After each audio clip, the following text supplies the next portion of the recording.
an hour. Gusts up to 30 miles an hour through midnight.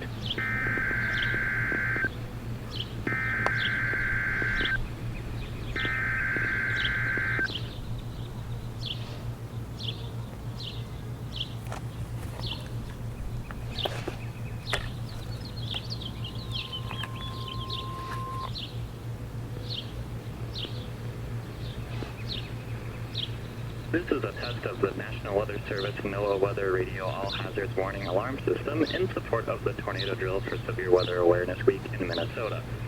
This is only a test. There is currently no severe weather threat across the area.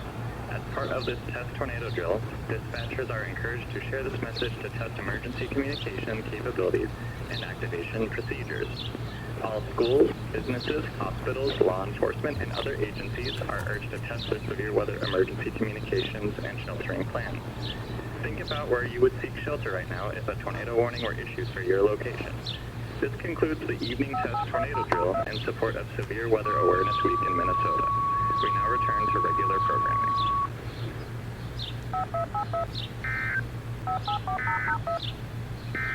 The Rochester, Minnesota.